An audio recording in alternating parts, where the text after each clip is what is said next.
Assalamualaikum warahmatullahi wabarakatuh. Perkenalkan, saya Ilma Magfiroh, NIM 22821101060, semester 5, Perbankan Syariah, kelas E. Pada kali ini kita akan membahas tentang rasio solvabilitas. Pengertian rasio solvabilitas. Rasio solvabilitas merupakan rasio untuk mengukur sejauh mana perusahaan membiayai asetnya dengan hutang. Rasio solvabilitas menunjukkan beban hutang dibandingkan dengan aktivanya. Secara luas, rasio solvabilitas digunakan untuk mengukur sejauh mana perusahaan memenuhi kewajibannya, baik dalam jangka pendek maupun jangka panjang. Tujuan dan manfaat rasio solvabilitas diantaranya: 1. Untuk mengetahui keseluruhan pinjaman kepada kreditor. Kedua, untuk mengetahui posisi hutang jangka pendek yang ditanggung perusahaan terhadap modal yang dimiliki. Contohnya seperti membayar pokok pinjaman. Ketiga, untuk menilai seberapa besar rupiah dari modal yang dijadikan sebagai jaminan utang jangka panjang. Keempat, untuk menilai seberapa besar aset yang dimiliki perusahaan dalam melunasi kewajiban dalam memenuhi kewajibannya, seperti pembayaran angsuran pokok pinjaman beserta bunganya. Kelima, untuk menilai seberapa besar rupiah dari aset yang dijadikan sebagai jaminan hutang kreditor. Yang keenam, untuk mengetahui sejauh mana kemampuan perusahaan dalam melunasi seluruh kewajibannya dengan menggunakan laba operasional. Jenis-jenis rasio solvabilitas diantaranya: 1. Debt to asset ratio atau debt ratio dengan standar rata-rata industri 35%. Merupakan rasio utang yang digunakan untuk mengukur perbandingan antara total utang dengan total aktiva. Dengan kata lain, seberapa besar aktiva perusahaan dibiayai oleh utang atau seberapa besar utang perusahaan berpengaruh terhadap pengelolaan aktiva. Rumus perhitungannya yaitu total utang dibagi dengan total aktiva dikali 100%.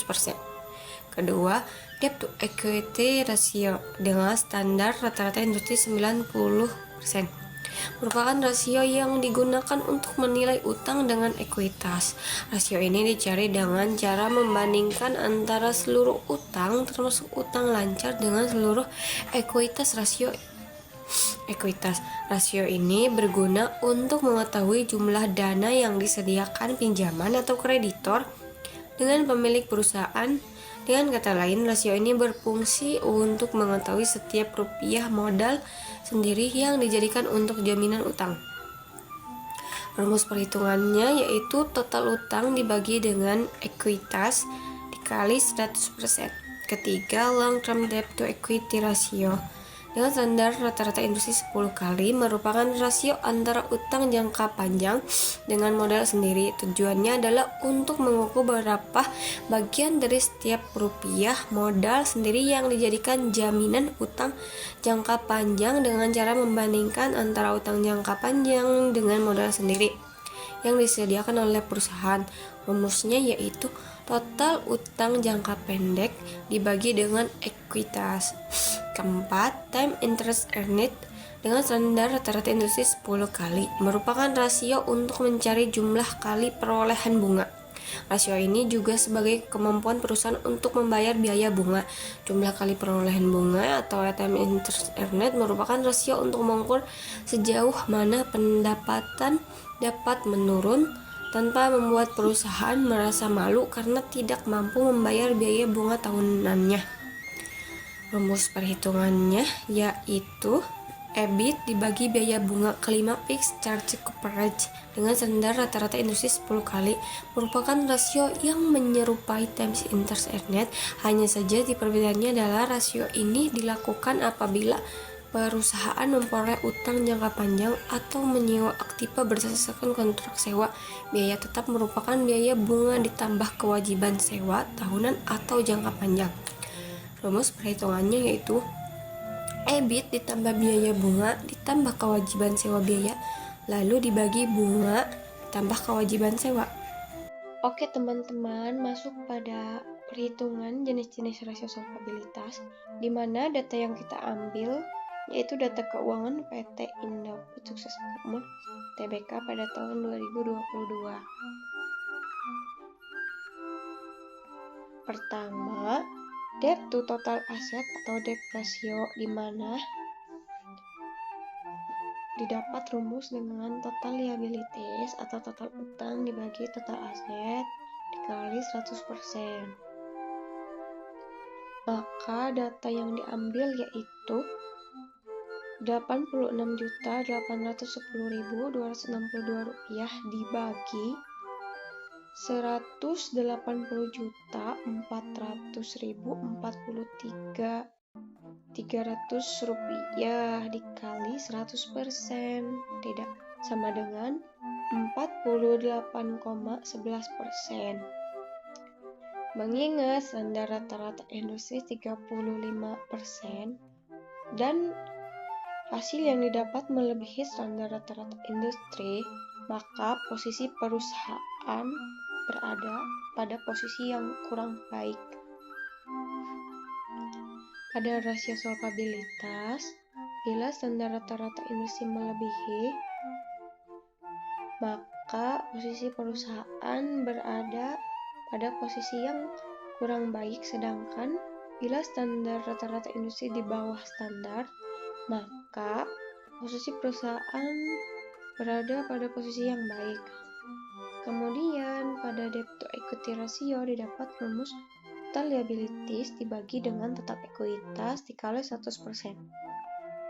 Pada perhitungannya yaitu 86.810.262 rupiah dibagi 93.600.023,38 rupiah dikali 100%, dapat hasil 92,72%. Pada standar rata-rata industri didapatkan melebihi standar rata-rata industrinya yaitu sebesar 90%, maka posisi perusahaan berada pada posisi yang kurang baik.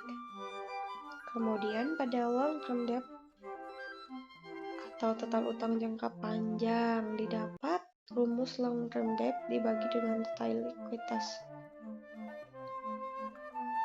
Maka didapat perhitungannya yaitu 49.100.081.720 rupiah dibagi dengan 93.623.038 rupiah didapatkan hasil 52,53. Maka posisi perusahaan berada pada posisi yang baik mengingat standar rata-rata industrinya itu 10 kali.